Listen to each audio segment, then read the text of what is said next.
C'est l'été, vous êtes en vacances, vous avez pris plein de photos, plein de vidéos et vous vous demandez comment les transférer à votre famille. Il y a un outil maintenant en Dordogne qui vient tout juste de se lancer. On a dans le studio Jean-Luc Antoine pour nous présenter I Can Send en anglais, qui veut dire je peux envoyer maintenant, exactement. C'est possible. Bonjour. Bonjour Jean-Luc Antoine. Donc pour les familles qui veulent envoyer des informations, certains le font par exemple en envoyant plein de photos sur WhatsApp, sur Messenger, plein d'applications comme ça qui stockent toutes ces infos, et des fois même sur des téléphones Apple par exemple, elle les stocke en double avec en drive et sur le téléphone. Vous avez créé un outil qui s'appelle I Can Send. On peut y aller sur le site icansend.com qui permet de, en temps réel, sur un instant T, envoyer toutes les infos sans limite de taille à partir de juste un code à se transmettre. Et effectivement, c'est-à-dire qu'on a joué la simplicité. Un outil, ça doit répondre à un besoin des utilisateurs, mais pas complexifier l'action. C'est-à-dire qu'avec cet outil, on est en mesure de choisir un ou plusieurs fichiers sans limite de taille et de l'envoyer à un destinataire. Mais la particularité, c'est qu'on va l'envoyer de manière hyper confidentielle. C'est-à-dire que le fichier, qui aurait pu être stocké sur un serveur intermédiaire, sur les serveurs de Meta, si on utilise WhatsApp, Facebook ou n'importe quoi, sur un serveur de messagerie, si on l'envoie par email, et se retrouver finalement à plein d'endroits. Au final, avec cet outil, on a l'assurance qui n'est que sur l'appareil émetteur et au final sur l'appareil du destinataire. Alors, il faut s'assurer que l'appareil destinataire a la place pour recevoir tout ça aussi. Ah, effectivement. On a la contrainte. Plus le fichier est gros, plus ça va être contraignant sur l'appareil qui reçoit, vu que ça va prendre du stockage. Et puis, sur le transfert, si jamais on est sur un téléphone mobile, ça va consommer de la bande passante, de la data. Alors c'est pratique pour les familles, comme on le disait, mais c'est aussi bien pour les graphistes, par exemple, qui s'envoient des fichiers de montage vidéo qui peuvent être très lourds. Oui, et effectivement, et c'est là qu'on va au-delà des outils traditionnels qui ont généralement une limitation sur la taille de fichier. On trouve souvent des limites à 2 Go, 4 Go. Si on veut transférer une vidéo en 4K, eh bien, on peut aller au-delà de cette taille-là. Et nous, en fait, on n'a simplement pas de limite. Vous voulez transférer un fichier d'1 Tera, alors vous n'aurez peut-être pas une vidéo de cette taille-là, mais vous le pouvez par cet outil. I Can Send, effectivement, à nouveau, sous réserve qu'il y ait l'espace stockage suffisant sur l'appareil du destinataire. Vous êtes en train de faire la promotion de cet outil. Pour l'instant, comme vous avez déjà une autre application dont on va parler après, qui s'appelle CIC Show. Exactement. Et qui est en fait la réutilisation d'appareils de téléphone, de vieux appareils téléphoniques qui ont au moins un navigateur Internet pour pouvoir se connecter. Ça permet d'utiliser les caméras, le son, pour faire comme si c'était des caméras de surveillance. Oui, on peut monter soi-même son propre système d'alarme avec cette application. Donc on en parlera après. Mais donc vous avez aussi donc des campagnes de communication à l'étranger, oui, comme sur cet autre produit. Effectivement, les deux produits sont à vocation internationale, c'est-à-dire que les usages qu'on a en France, on a les mêmes à l'étranger dans n'importe quel pays, et donc autant que l'outil puisse servir dans tous les pays. Mais pour les autres, vous avez des concurrents, vous avez des autres exemples de systèmes de transfert de fichiers qui existent de par le monde. Et donc là, comment vous vous démarchez par rapport à ces sites connus? Ça, c'est un très bon point. L'idée, c'était pas de refaire le même outil que ce qui existe parmi les outils traditionnels de transfert de fichiers. Ce qu'il faut comprendre, c'est que les outils traditionnels, on envoie un fichier sur un serveur et ensuite, on va pouvoir le télécharger depuis ce serveur. C'est comme ça que ça fonctionne. Cependant, à nouveau, le fichier, il est stocké sur un serveur intermédiaire et donc, en termes de confidentialité, ça peut présenter des problèmes. C'est-à-dire que le fichier peut être réutilisé et ne vous appartient pas nécessairement encore autant que si vous l'aviez de bout en bout. Et puis des serveurs qui ne respectent pas forcément les lois du pays, parce que c'est forcément étranger des fois. Exactement. Selon les pays, on n'a pas le droit de stocker des fichiers dans tel ou tel pays. Il y a tout un ensemble de réglementations et, à vrai dire, la plupart de ces outils ne sont pas conformes, ne serait-ce qu'à la réglementation européenne, RGPD. Nous, on a considéré une chose qui est assez intéressante, c'est-à-dire que pour sécuriser ce transfert de fichiers, il faut avoir une sécurité de bout en bout, et le serveur le plus sécurisé, c'est le serveur qui n'existe pas. Pas de serveur finalement. Exactement. Et ça, c'est notre concept, hein, c'est-à-dire qu'on va transmettre d'un appareil émetteur, celui qui a pris la photo par exemple, le fichier vers un destinataire sans passer par un serveur intermédiaire.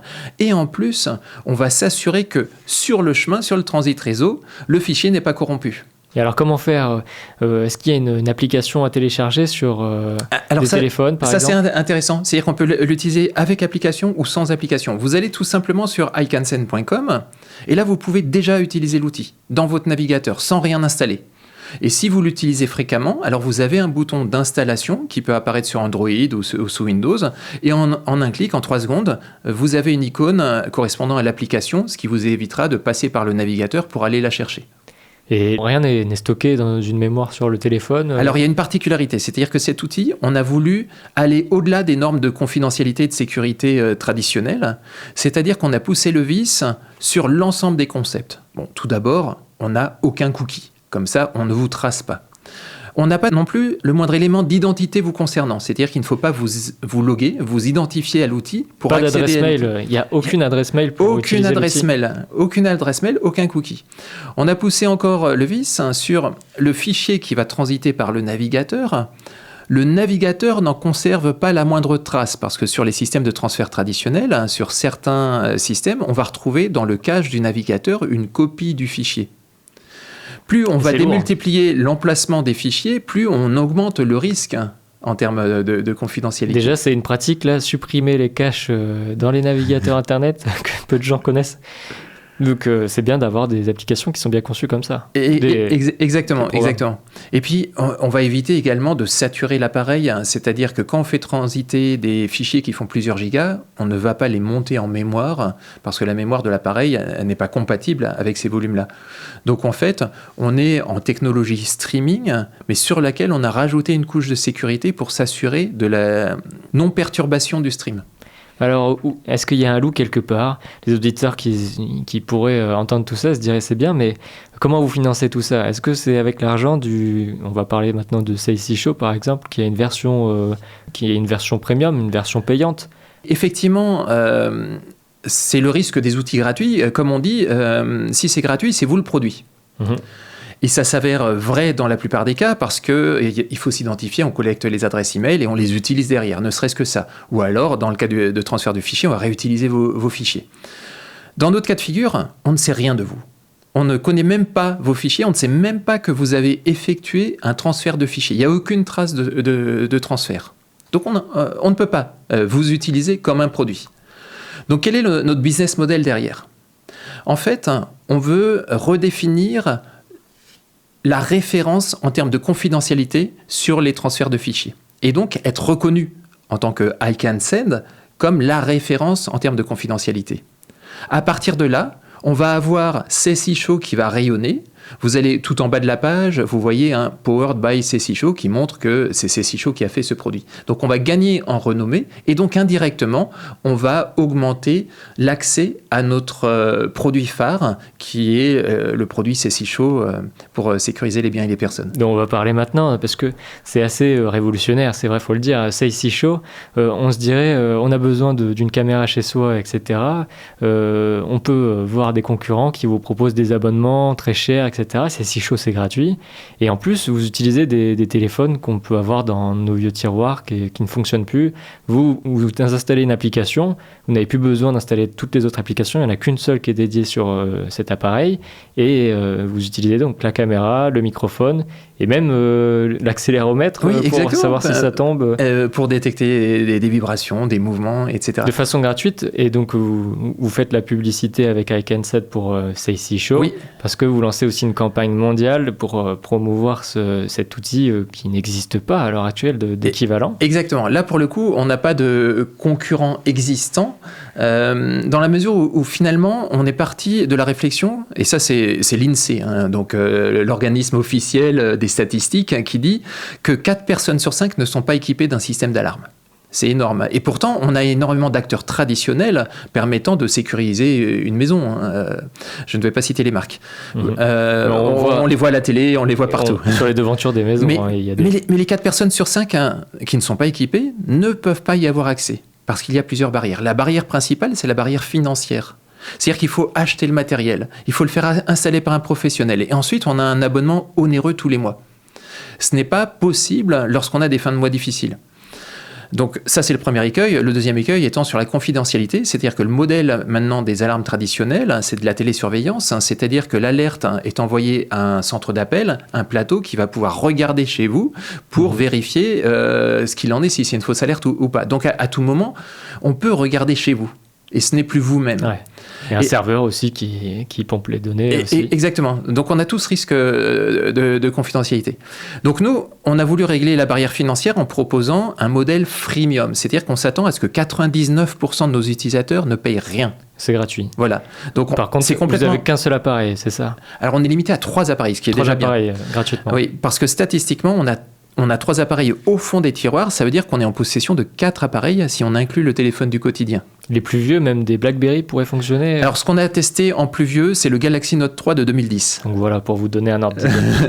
Donc, si vous avez un smartphone d'il y a 10 ans, ne le jetez pas. Vous pouvez faire tourner CC-Show dessus et l'utiliser pour protéger vos biens ou vos personnes. C'est-à-dire, la protection des biens, c'est un système d'alarme. Comme on l'a mentionné, ça va utiliser la caméra pour détecter du mouvement visuellement. Sauf qu'il y a une particularité sur un téléphone, c'est qu'il y a une caméra devant et derrière. Et donc, sur certains modèles, on est en mesure d'utiliser simultanément les 2 caméras pour faire une détection périmétrique à 360 degrés, par exemple. Devant et derrière. Donc, on essaye l'innovation tout le temps. Ne jetez pas vos vieux téléphones, surtout. Et c'est ce que vous disiez, vous êtes déjà venu sur Radio Libre en Périgord dans l'émission RLP Business de Stéphane Lambert, émission de février, quand vous avez lancé la produit. Première version, tout à fait. Et puis depuis, vous avez eu un prix aussi d'innovation. Transition écologique. Oui. Parce que ce produit, finalement, il réutilise les vieux smartphones qui traînent dans les tiroirs. Donc, plutôt que de les transformer en déchets électroniques, on leur donne une seconde vie. Ce qui permet à tout le monde, même si c'est à son profit, de faire un geste pour la planète en ne jetant pas l'ancien smartphone. D'ailleurs, si vous avez qu'un seul téléphone, que vous n'en avez pas dans les tiroirs et qui ne fonctionne pas, ne le jetez pas. Si c'est un problème logiciel, vous pouvez enlever Android, enlever Apple et mettre quelque chose comme Lineage OS. Vous connaissez ces OS Oui, il y a des OS alternatifs, effectivement, pour quitter le monde des GAFAM. Bon, c'est un peu complexe quand même. Il faut passer par des clubs informatiques pour pouvoir se l'installer. Mais ne jetez rien, quoi. Oui. Si c'est logiciel, ça peut se réparer. Exactement. Et donc si donc vous en avez plus qu'un, là vous pouvez par contre les utiliser pour des caméras. Exactement, c'est-à-dire que vous allez placer sur le secteur pour qu'il soit alimenté en permanence votre ancien smartphone, surtout que généralement ils sont un peu faibles en batterie, et vous allez ainsi surveiller la pièce principale de votre habitation. Et vous ne touchez plus, ensuite, une fois qu'il est placé, à votre ancien smartphone. C'est sur votre téléphone du quotidien que vous pourrez activer, désactiver l'alerte, recevoir les alertes. Il y a une application à installer donc, sur le téléphone qu'on utilise tous les jours et une seule application sur chacun des appareils dédiés. Et comme ça, la communication se fait en direct avec le même niveau de sécurité que notre produit iCanSense, c'est-à-dire qu'on ne passe pas par un serveur intermédiaire. Nous, en tant que CC-Show, on ne sait pas si vous recevez des alertes. On n'a aucune information de comment vous organisez votre propre système de surveillance. Décentralisé. C'est ça. C'est l'Internet de demain, en fait, cette décentralisation. C'est ça qui va apporter la confidentialité maximale et la résilience. Mais alors, cet outil, on voit que iCanSend est très utile en complémentarité avec CC-Show. Vous utilisez l'outil déjà et donc vous l'avez juste mis en libre accès pour tout le monde. Voilà, c'est-à-dire qu'en fait, iCanSense, c'est un outil qu'on utilise en interne. On l'a packagé pour qu'il soit accessible au grand public. Donc, on a travaillé l'ergonomie, la simplicité, les différents axes. À nouveau, c'est un besoin vraiment général, ce besoin de transfert de fichiers. Et alors, innovation périgourdine, on pourrait se poser la question pourquoi en Périgord on a on peut dire licorne peut-être, quand ça fera un succès international, là, ça le sera. Oui. J'espère que vous ne vendrez pas à des grands Google, etc., qui réutiliseront. Non. Mais donc pourquoi en Périgord ? Alors je pourrais vous répondre pourquoi pas, mais il y a une particularité. Comme je vous l'ai dit, on a une ambition internationale directe. C'est-à-dire que l'ensemble de nos applications ont vocation à être utilisées sur tous les marchés à l'international. Et donc, comme on est dans le numérique, on ne va pas se déployer et créer une antenne dans chacun des pays. Ça peut être fait depuis un endroit, centralisé pour adresser l'ensemble des pays concernés par l'application. Ça veut dire qu'on n'a pas nécessairement besoin d'être à Paris ou d'être dans n'importe quelle autre capitale.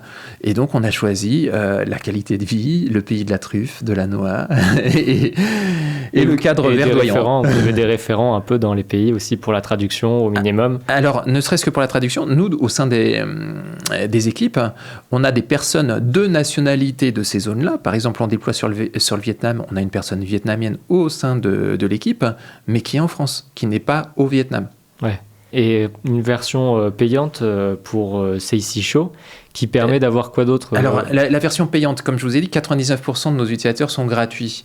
Ceux qui payent vont payer une somme modérée. C'est-à-dire que la licence donne accès à des fonctionnalités avancées, comme par exemple la réception des alertes par email ou des choses comme ça, ou connecter davantage d'appareils. Et tout ça pour moins de 10 centimes par jour. C'est-à-dire que c'est complètement accessible. C'est plus de 10 fois moins que le prix qu'on peut avoir. Exactement. C'est-à-dire que vous êtes normalement sur un prix moyen en France à 42 € par mois. Donc, qui est déjà pas du tout accessible. et donc, vous allez pouvoir faire connaître tout ça mondialement. Vous avez déjà des retours un petit peu de gens qui seraient intéressés ? Oui, donc sur la première application, donc l'application de protection des biens et des personnes, on est à plusieurs milliers d'utilisateurs aujourd'hui. Et sur la nouvelle application I Can Send qu'on a lancée donc depuis lundi, on est, les chiffres de ce matin, en cumulé depuis lundi, à 700 nouveaux utilisateurs. Et oui, ça augmente de plus en plus. Oui. Bon, bravo pour cette réussite. On vous souhaite de vous faire connaître beaucoup plus. Et puis, on vous remercie pour ces outils qui sont décentralisés, conçus avec... c'est conçu en JavaScript Alors, c'est du JavaScript parce qu'il n'y a que ça qui tourne dans le navigateur. Mais on a pris le principe de n'utiliser aucune technologie des GAFAM. Les GAFAM, donc Google, par exemple, fournit tout un ensemble de services qui eux-mêmes ne sont pas conformes à la moindre confidentialité. Je vais vous citer juste un exemple qui va parler à tout le monde. Vous ne le savez très probablement pas. Sur votre téléphone, toutes les notifications que vous recevez des applications, sur un appareil Android, c'est Google qui vous les envoie. Sur un appareil Apple, c'est Apple qui vous les envoie. C'est-à-dire que l'application fait appel au service de Google. Et donc, à tout instant, Google sait que vous avez reçu une notification de telle application. Et même s'il dit on n'accède pas au contenu du message, en théorie, il y aurait moyen également d'avoir l'information sur le message qui vous est envoyé sur votre écran. Donc à partir du moment où vous avez une application qui vous envoie des notifications de cette nature, vous n'avez pas de confidentialité. Nous, on a réécrit cette couche-là de telle manière à ne pas faire appel aux GAFAM pour vous envoyer ce type de notification. Oui, donc le plus d'indépendance possible. Exactement. Le plus de sécurité pour la vie privée en tout cas. Exactement. Est-ce que vous avez quelque chose à rajouter, Jean-Luc Antoine ? On va continuer en fait dans ce sens-là, c'est-à-dire que CIC Show, c'est un éditeur de logiciels sur la thématique de la sécurité. On a fait la sécurité des biens et des personnes avec le premier produit, la sécurité des fichiers avec notre deuxième produit, et on ne va pas s'arrêter là. C'est quoi le prochain projet ? Alors, on a tout un ensemble d'outils dans le bien-être. Ça fait partie c'est un pan de la sécurité, c'est conforme principalement par rapport à notre premier produit, c'est un complément parce qu'on était dans la sécurité des biens et des personnes, et la sécurité des personnes fait partie du bien-être. L'enjeu de la sécurité des personnes, c'est le maintien des personnes âgées à domicile. Ouais. Et donc vous voyez tout cet univers donc, qui va être couvert par ces produits-là. On aura un outil lié à la sécurité routière. C'est encore un autre pan de la sécurité. Et ensuite, on aura encore une nouveauté sur la sécurité des données. Alors j'imagine que vous êtes plongé dans des intelligences artificielles, Jamais. Reconnaissance de... Ah, non, surtout même pas. Parce qu'on a en fait comme grand principe le pan écologique. C'est-à-dire qu'on ne veut pas que nos outils aient une empreinte négative pour la planète. C'est pour ça qu'on réutilise les vieux smartphones sur notre premier outil. C'est pour ça que sur le deuxième outil, on est toujours sans serveur intermédiaire parce que ça consomme de l'énergie. Ce n'est pas intéressant. L'IA, c'est très coûteux en calcul et ça nécessite une intermédiation en termes de serveur. C'est gourmand. Hein. Voilà, exactement. Sans parler de réapprentissage de l'IA, c'est-à-dire que la donnée alimente l'IA et c'est également un risque de confidentialité. Mais pour la sécurité routière, il vous faut quand même des outils de détection. Vous pouvez avoir d'autres types d'IA que ce qu'on connaît actuellement, les Large Language Models, les LLM, c'est-à-dire les ChatGPT, Perplexity, etc., ce sont des IA très gourmandes. Avant ça, en dehors de l'aspect réseaux neuronaux, il y avait également d'autres types d'IA qui sont les IA algorithmiques. Par exemple, quand vous faites de la reconnaissance de forme, vous pouvez le faire soit par apprentissage en analysant plein d'images, soit de manière algorithmique, ce qui est beaucoup plus léger. Et vous avez réussi à récupérer ces infos? Sur le périmètre sécurité routière, nous avons une application en préparation qui n'utilise pas d'IA LLM, mais qui est basée sur l'algorithmique. Eh bien, moi, ça promet en tout cas. Merci Jean-Luc Antoine. Merci à vous de m'avoir reçu et d'avoir pu faire connaître finalement ce nouveau produit qu'on lance, iCanSend.com. Le deuxième produit après, c'est Si Chaud, et c'est pas le dernier. Exactement. Merci Jean-Luc Antoine. Merci.